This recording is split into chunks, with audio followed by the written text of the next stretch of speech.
De la mañana arden las vías de comunicación, te digo, les agradezco profundamente. 11 32 85 27 83 la cantidad de WhatsApp que están entrando, y también ahí en Facebook, en Radio del Plata M1030. Sabés que a veces tengo una mirada crítica sobre las nuevas formas de comunicación, sobre las hegemonías en realidad que están allí y que no se ven, pero también es cierto que muchas veces los Facebook son sumamente importantes para la reflexión, y de hecho acá tengo el Facebook de Jorge Alemán. Sí. ¿Qué tal? ¿Cómo te va? Muy buenos días. Buenos días, Cintia, gracias por invitarme. Gracias por despertarte. Sí, bueno, vamos a ver, hay que comprobar si estoy despierto, vamos a verlo dentro de un rato. Te voy a dar una mano con un posteo que hiciste a las 2 de la tarde, que estabas bien despierto, sí, seguramente, sí, porque me interesa la perspectiva que traes. Analizamos todos los días la situación de la Argentina, sí, pero mira, escribiste el 25 de diciembre Argentina actual. Hubo tiempos en la Argentina donde el propio Estado asumía y acompañaba el dolor de la pérdida de escritores como Osvaldo Bayer y de todos los que habían entregado su vida a una causa de libertad. No era la revolución, ni el posneoliberalismo, ni la emancipación, pero era un momento digno de esta patria del sur. Ahora la mediocridad autoritaria reinante ha querido, con sus esbirros mediáticos, degradar y reducir a ese tiempo histórico en un mundo de negocios fraudulentos. Qué gran examen para el pueblo argentino se viene para el 2019. Es una perspectiva interesante porque nos trae otro ángulo de lo que estamos viviendo en la Argentina. El gran Osvaldo Bayer, que seguramente hubiera tenido una despedida completamente distinta hace unos años, y hoy también expresado en un estado que parece como si no hubiera hecho ningún aporte, Bayer. Sí, yo recuerdo efectivamente en mis tiempos de consejero cultural la presencia de Osvaldo Bayer en la Embajada Argentina en Madrid.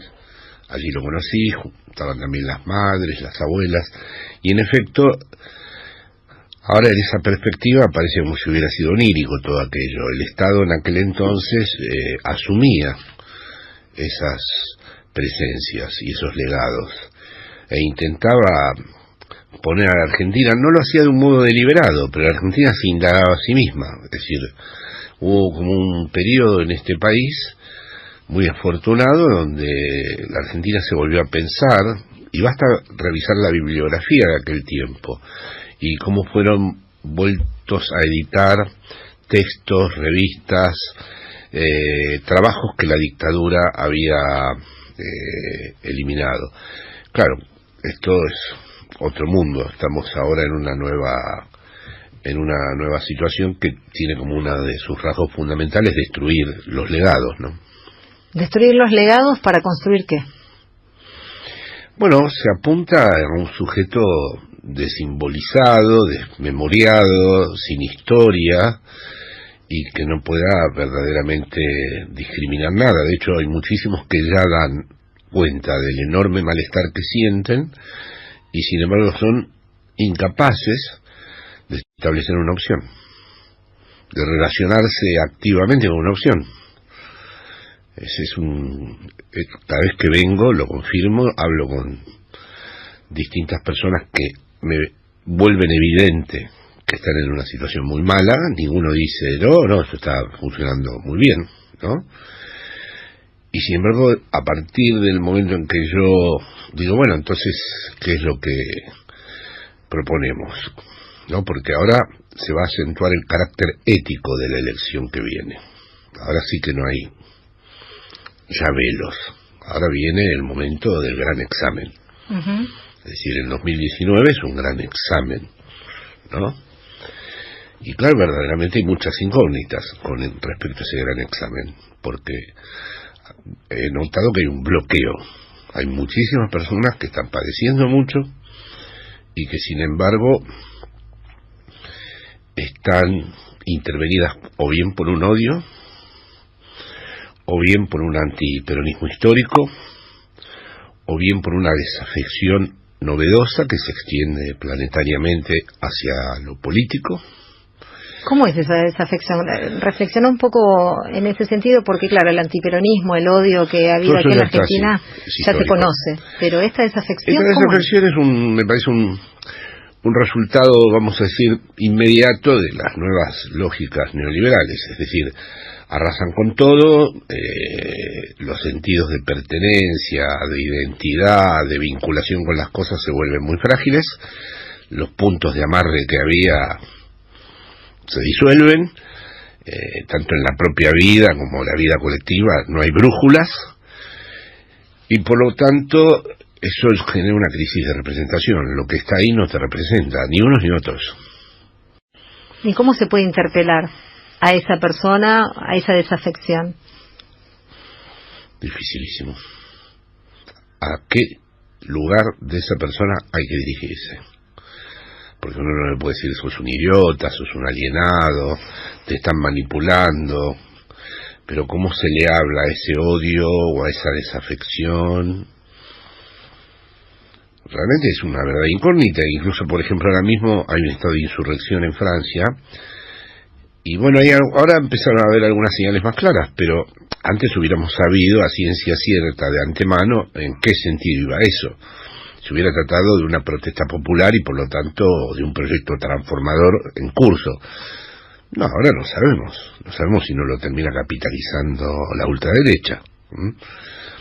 Es decir, hay unos referentes ahora que parecen, pero no hay una clara, por ejemplo, no hay inmigrantes en los actos. O sea que esa desafección hacia lo político, que es una novedad mundial, ¿no? Un nuevo tipo de distancia entre el ciudadano medio y los políticos.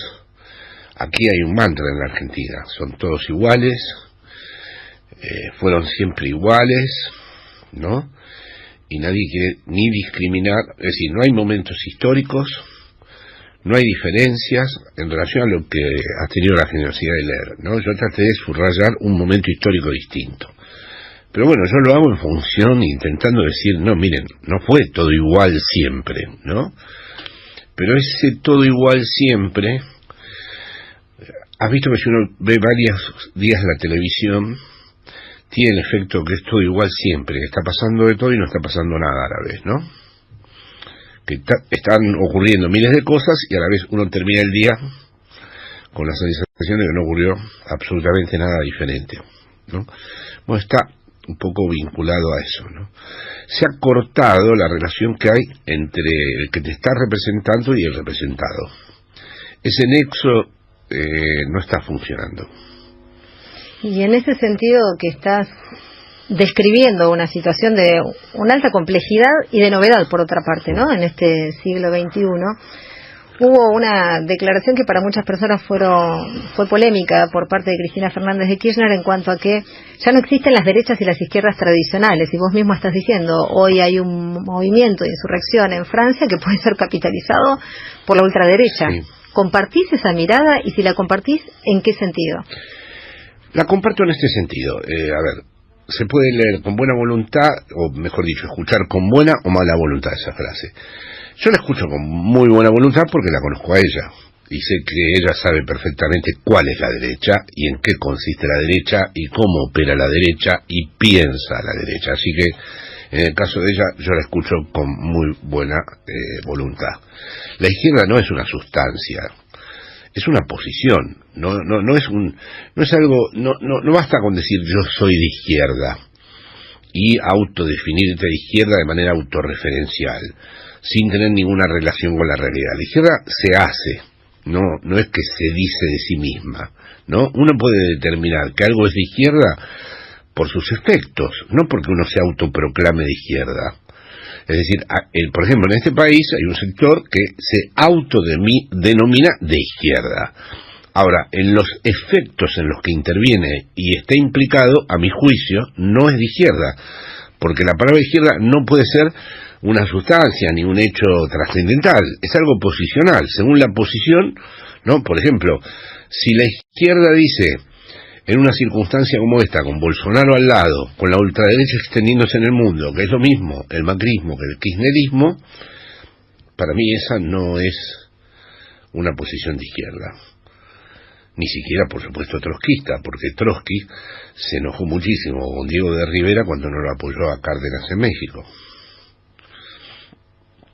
Así que bueno, yo entendí que ya estaba tratando de ir a este núcleo de gente que no se siente representada, de lo importante que es construir un sentido para los que no se sienten representados por esto, ¿no? Y que no es necesario decirles sean de izquierda, ¿no? Pero sí ella no se olvidó en ningún momento en describir el neoliberalismo. El otro día decía aquí Alberto Kornblit que le quedaba corto neoliberalismo para describir la situación que se está viviendo en la Argentina. Me parece que ahí tenemos una diferencia, porque el neoliberalismo, claro, si está entendido meramente como una corriente económica, como una variante del liberalismo, como una subdivisión del liberalismo, sí. Pero el neoliberalismo es un nuevo tipo de racionalidad que lo que quiere es prácticamente fabricar a un nuevo tipo de ser humano. A un nuevo sujeto. A un nuevo sujeto. Entonces, no. Es decir, el neoliberalismo es una de las grandes mutaciones históricas del capitalismo. Es el capitalismo en la época en donde el capitalismo tiene como verdadero objetivo construir la subjetividad que quiere. Es decir, tratar de lograr por fin que esa subjetividad funcione de acuerdo a cómo se producen los flujos económicos, los intercambios de mercancía, y eso no es cualquier cosa, eso es una novedad, ¿no? Es decir, por ejemplo, haber desconectado el gran malestar social. Antes el malestar era el síntoma de que iba a ocurrir algo. Ahora está desconectado. Puede haber un gran nivel de malestar y no necesariamente podemos deducir que de ese malestar va a surgir algo. Bueno, eso es neoliberalismo, y eso no es. Cuando se me dice, no, es que es oligarquía. Sí, efectivamente, el neoliberalismo es la concentración, el nuevo modelo de acumulación del capital que ha generado un nuevo tipo de oligarquías financieras mundiales, sí. Claro, pero no solo es económico, es claramente cultural. No, nada, en absoluto. Es un fenómeno de tipo cultural, intelectual, que tiene muchos resortes, el auge de las autoayudas, de la resiliencia, de la autoestima, de ser uno mismo, de transformar tu precariedad en una gran oportunidad, de aprovechar que te han echado de todas partes para reinventarte. Bueno, en fin, hay una serie de recursos, ¿no? Luego tienen que funcionar. Por ejemplo, el macrismo es un neoliberalismo que no funciona. ¿Por qué decís que no funciona? ¿O para quiénes no funciona? No funciona porque hasta el propio neoliberalismo necesita, en cuanto a representación política, no en cuanto a procedimiento, como procedimiento ha sido implacable, ha funcionado el procedimiento económico perfectamente. Ahora, en su traducción política necesita generar un cierto consenso y no lo puede generar. Se basa, es nihilista, se basa en el odio a lo anterior. Se basa, no quiere nadie a Macri. Lo único que ocurre es que todavía sigue vigente un odio o una indiferencia o un rechazo o una ambivalencia o una mezcla de todo esto hacia lo anterior. No hay nada positivo hacia él. Es más fuerte el odio entonces que la mirada de aceptación de Mauricio Macri en este caso. Vos tenés, no creo que claro, nadie tenga en el futuro un afiche de Macri en su casa, ni nadie se tatúe a Macri en el brazo. ¿Qué idea que traes a las 8:46 de la mañana? Es una tortura. Te vamos a atar y te vamos a hacer el dibujo de... Nunca me había imaginado esa posibilidad. No, horrible, sí, es una pesadilla. Te despertaste y había un dibujo de Macri en la... Cuando se despertó el monstruo todavía continuaba allí. Me voy a quedar con esa imagen, 8:47 de la mañana aquí en Del Plata. Y sí, tiene que venir la señorita Tando, así que dejémosla pasar. A ver si la tatuamos con el... Claro. Dale. Ufa, ¿por qué hasta las 9? Bueno, después viene Tonietti con un programón también, así que vamos a aceptar la dimisión a las 9 de la mañana y vamos a volver seguramente mañana. Lo lamento, porque la verdad que no todos los días hay una mujer tan guapa y atractiva y tan inteligente como vos. Ay, entrevistando a Muchísimas gracias, muy amable. Lo interesante aquí son las miradas que nos estás trayendo y la cantidad de mensajes, te digo, Jorge, está estallando. El Facebook, sobre todo el WhatsApp, que es 11 32 85 27 83, últimas oportunidades. María dice, hola, excelente programa, uno mejor que el otro. El ciudadano medio abomina a la política y a los políticos, pero es a ellos que él les exige la salvación de todos sus males. Una mirada frente a lo que vos estabas diciendo, Jorge. Buen día, Cintia y equipo. Hoy el esfuerzo es construir un sujeto que encontrará la felicidad en el consumo alegre y desmedido, ferozmente individualista, hábil negociador para intercambiar favores y ahistórico. Además, iletrados totalmente, dice Daniel de Valvanera. Esa es la perspectiva que tiene, que están celebrando diciendo, qué grande, Jorge. Pero quiero engancharme de estos mensajes sobre el sujeto político, el sujeto al que hay que interpelar. García Linera tiene mucho trabajo al respecto sobre la necesidad de ir acompañando la construcción de un nuevo sujeto político, y hay miradas sobre la carencia que pudo haber habido durante la etapa del gobierno anterior en la constitución de ese sujeto político, que se reconociera como tal, que se asumiera como tal y que entonces defendiera ese último discurso de Cristina Fernández de Kirchner, apelando a la defensa de todos los derechos que se habían conquistado colectivamente, y luego el voto no acompañó, ¿no? Bueno, la verdad es que ese es un problema de fuerte calado, porque la idea de sujeto histórico pertenece a la tradición marxista y a la tradición de la revolución, donde se pensaba que había un sujeto elegido por la historia y destinado a realizar la revolución. Hay que decir que eso no va a volver a ocurrir nunca más, que no va a haber un sujeto. Es un poco una nostalgia del marxismo que el sujeto aparezca y que sea reconocible, identificable. Lo que hay son procesos articuladores, donde se puede articular al feminismo con las luchas sindicales, con los desempleados, y de golpe se puede producir una especie de cadena entre distintas partes que están excluidas y que constituyan una posición de sujeto, pero que no puede ser jamás reducido ni a una unidad ni a una totalidad. Es por eso que el nuevo tipo de militancia consiste fundamentalmente en la articulación, porque no disponemos. La otra mala noticia, vamos a decir, es que ese sujeto no permanece. Quedan algunas huellas, pero no permanece en su identidad. No es que gana Macri y se mantiene. Y ahí tenemos que ir al caso argentino. Es decir, el caso argentino a veces ha sido reticente, sobre todo los movimientos nacionales y populares, en pensar en las invenciones de institucionalidad e invenciones de derecho. Finalmente, lo que ha quedado de la experiencia es los juicios por los delitos de lesa humanidad, el matrimonio igualitario, es decir, frente a qué no se ha podido retroceder, frente a aquellas invenciones institucionales que abrieron nuevos espacios. Eso no da lugar a que haya un sujeto.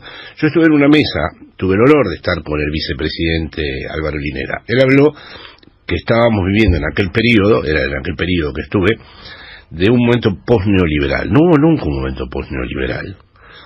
Siempre estuvimos en el interior del neoliberalismo. Lo único que hicimos fue un freno de mano. Lo único que tratamos fue de frenar el desastre, ¿no? De tratar de que la cosa no nos llevara por delante todo, y entonces se trató de generar, y hubo ciertas articulaciones, porque en el kirchnerismo hubo tradiciones republicanas, tradiciones socialistas, por supuesto las del peronismo, etcétera, etcétera. Ahora, la idea de el sujeto como uno, como total y como construido definitivamente, lamentablemente hay que abandonarla.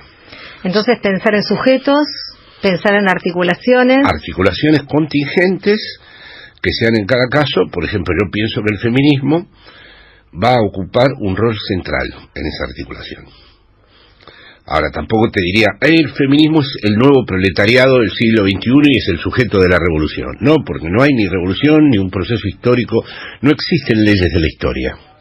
O sea, un poco, yo tengo formación marxista, procedo de esa formación, y había una idea de que la historia tenía una ley. y que se conducía por un sujeto a un determinado destino histórico. Esto no va a ocurrir. Y no hay linealidades en ese sentido. No hay ningún tipo de linealidad, no. También posteaste hace muy poquito, el 5 de enero, sobre la situación de Podemos en España, sobre las críticas, y quería amarrarme a este concepto en el que haces referencia a la fiesta de la destrucción, de la paranoia, del destrato. ¿Esto crees que también pasó un poco en Argentina, no? Sí, el problema es que las derechas tienen a las corporaciones atrás que te monitorizan y te llaman por teléfono y te dicen, mira, basta, déjate de joder con esto.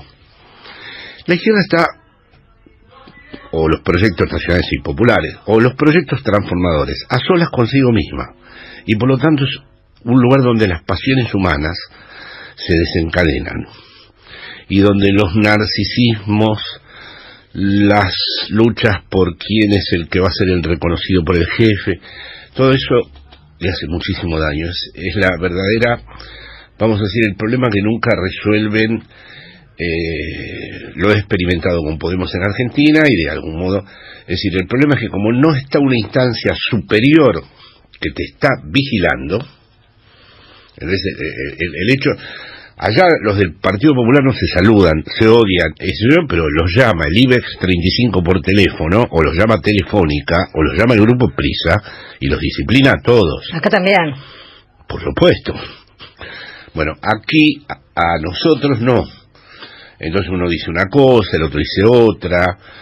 Por ejemplo, durante el kirchnerismo mismo, yo tuve un montón de amigos míos kirchneristas que vivían amargados por ser oficialistas. ¿Cómo sería eso? Y apoyaban al gobierno, pero les amargaba, tenían mucha nostalgia de sus periodos donde estaban siempre en la oposición. Y de ser celebrados, digamos, y la crítica es la que... Sí, o de no poder hacer todas las críticas que ellos querían hacer, porque de golpe eran funcionarios importantísimos, pero tenían muchísimas ganas de hacer críticas, y de hecho hicieron críticas. Y lo que ocurre también muchas veces cuando el Estado, en realidad con esta perspectiva de Enrique Dussel, el mandar obedeciendo, ocurre también que a veces el Estado asume, justamente, converge en el Estado los movimientos y las organizaciones, pero es difícil no hacer la crítica. No, y las críticas entre sí, las críticas que hay entre la Cámpora, el Movimiento Evita, el señor Grabois, fíjate cómo es, y ahora Podemos es un ejemplo enorme de esto, se autodestruyó. Es decir, se ha debilitado muchísimo y no es los zarpazos solo del enemigo, sino que adentro armaron un festival de autodestrucción importante. Y eso es fundamental, poder mirarlo. Nos queda el último minuto. Y bueno, muchísimas gracias. No, por favor, los medios de comunicación en España con el escándalo de la última declaración que hizo... Pablito. ¿No? Sí, Pablo. Mi querido Pablo. Pablo está convencido de la importancia del feminismo. Y él dijo, me gusta lo que dicen las feministas gamberras. Allá esa expresión quiere decir las feministas más de la calle, las que tienen más militancia, las más callejeras, que dijeron que hacían mejor el amor los hombres feministas. Él dijo esto y como a Pablo, como dicen en España, le buscan las cosquillas, han tomado esta frase, sobre todo Antena 3, que es un medio ultra neoliberal, para deformarla, digamos. Estoy en la entrevista, entonces... Pero bueno, yo ya estoy vetado allá en España ya también por varias...